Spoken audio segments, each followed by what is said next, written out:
Here we are for another round of the 70s versus the 90s, and it's a diamond heist round with Peter Yates' The Hot Rock versus Quentin Tarantino's Reservoir Dogs. And now, both of these movies are really fun, so let's just dive right on into this shit. We got the first one, The Hot Rock, directed by Peter Yates, who's most notable for directing Bullet, among other films like The Friends of Eddie Coyle, Mother Jugs and Speed, and The Deep. And Peter Yates is a director for hire and stuff. So this is just the next one. This is somewhere after Murphy's War with Peter O'Toole. And so the film stars Robert Redford, who's a convict who just gets out of prison, and his brother, played by George Segal, picks him up, and he's getting ready to do another job, and it's involving stealing a diamond that belongs to some African nation whose ambassador is played by Moses Gunn, and he's hiring them to steal the diamond for him to get it out of this museum and shit. And so they put the crew together, and Ron Liebman's one of them, and that dude's always a fucking loon. And they steal the diamond, but then there's a fucking lapse. It's granted, spoilers. Watch the movies before you watch these videos, or if you don't give a fuck, who gives a fuck? But they steal the diamond, and then there's complications after complications. Zero Mostel pops up. He's always a fucking chode. But the movie itself, I feel like Robert Redford in it is very like poorly miscast. Like Redford, always tried to be grittier than he was.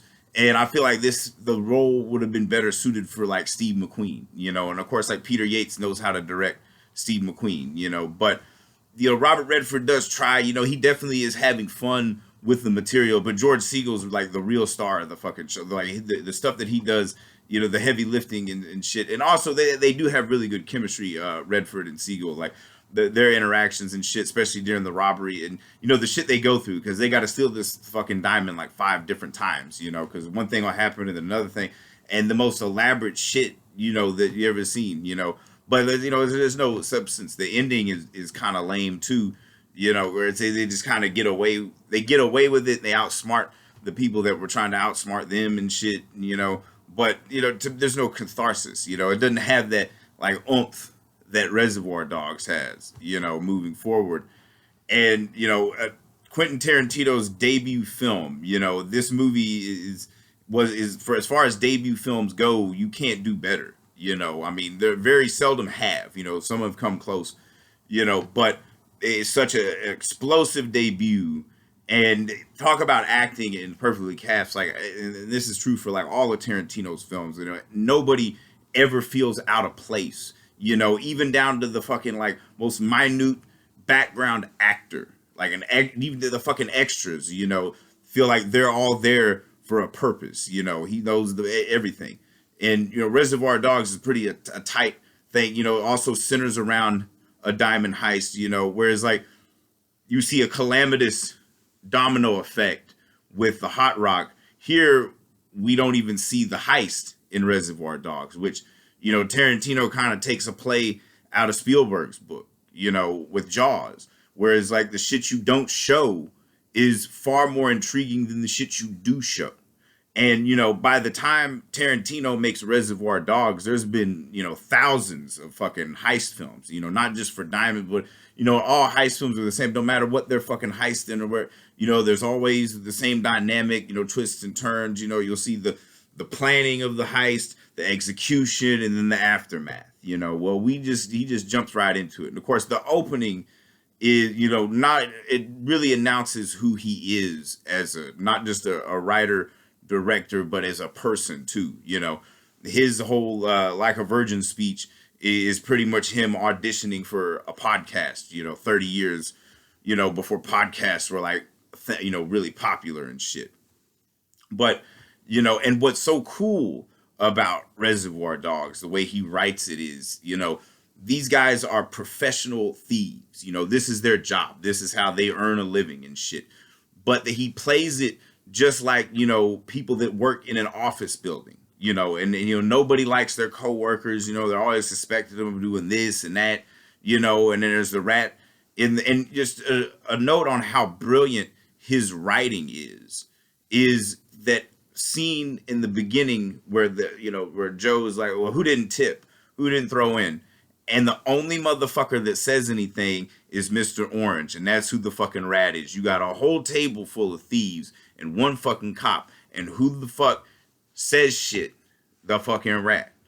That is that shit just, it blows me away. That's that subtle writing, and it's like if you see that shit, you know that, because the thing about Tarantino, he's so into his characters. He knows these characters and shit. Where like there are times where like maybe the actors seem like, like there's moments where like Chris Penn seems to be playing it like Tarantino, and then, and also too, not just the whole dynamic of office workers, as these professional thieves, because where they meet up, that's just like, the office space, mostly like a fucking break room and shit. They're all trying to figure out what the fuck's going on.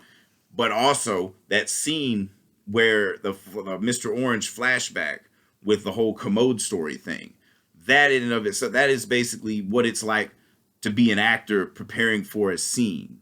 And, it's all that whole, like, that's basically going through an acting class and how an actor like rehearses and memorizes to fucking perform that shit.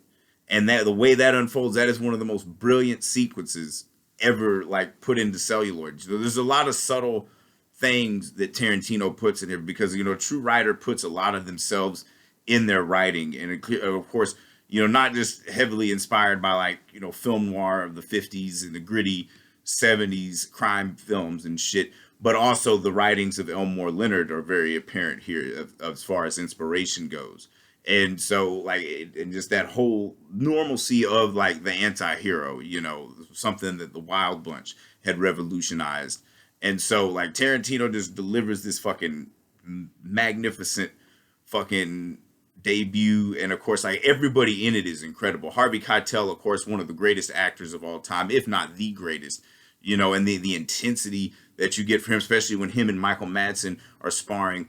Of course, rest in peace Michael Madsen, another great cinematic icon that we've lost recently. And his portrayal as Mr. Blonde, one of the most psychotic performances ever committed. To when I defy anybody to listen to Stuck in the Middle with You and not be not see Michael Madsen torturing that cop in Reservoir Dogs, and just this whole dancing and shit, it's just it's brilliant shit, because Tarantino is definitely an actor's director, because he wanted to be an actor, and so like he basically knows how to like tap into the artistic method of an actor and shit, and he knows who to cast for the right things, and he won't do it unless he gets the right people, and Steve Buscemi is exceptional, and of course Tim Roth as well, and Chris Penn, the whole bunch, Lawrence Tierney, Eddie Bunker, and even Tarantino himself, because that Like a Virgin speech is one of the most memorable like monologues. Like like I would do that at a fucking acting class, because there's nuances to that too. There's real poetry, the spitfire fucking dialogue that he has, and he gets actors that can fucking just deliver that shit with ease, or at least knows how to get them to get to that fucking place. And of course, even the guy that plays the cop, that shit, like everything's convincing. There's a fucking sense of dangerous twists and turn, and there are, for as like wild and crazy as the Hot Rock is, the one like full on action sequence that Reservoir Dogs has, that Mr. Pink flashback where he's running after the fucking running from the cops and shit. That is more exciting than any action set piece that's in the Hot Rock. The only thing that maybe comes close is Ron Liebman throwing that shit off the fucking police station, and them all thinking, fucking Christopher Guest going, boss, bombs on the shit. It's just fucking crazy. And a Christopher Guest would also play fucking cop in Death Wish. That his early career in the 70s, just playing background policeman and shit.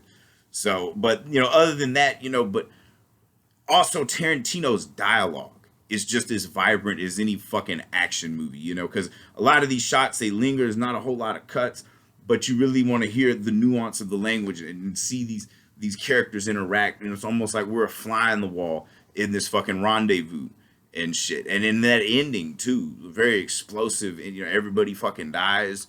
Mr. Pink gets away, but he either got shot by the cops or if he didn't die, he's going to jail. So nothing worked out. That's the thing with like Tarantino's kind of carrying on that legacy of what the 70s would do is would have a real down ending, but one that would really fucking shake. He knows what will work, and this like explosive. This shit sticks with you. That's one of the most like. And then when he fucking Tim Roth tells Harvey Keitel like the end he's a cop, that's fucking devastating as shit.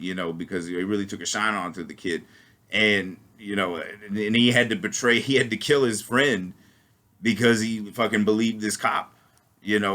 So the movie it's all poetic and shit. So clearly this round has to go to Reservoir Dogs. And so the 90s break the tie for anybody keeping score. We're now 17-18. 90s are up by 1, and what a way to break the tie. I mean, Reservoir Dogs is a masterpiece. Not many people get a debut film that explosive.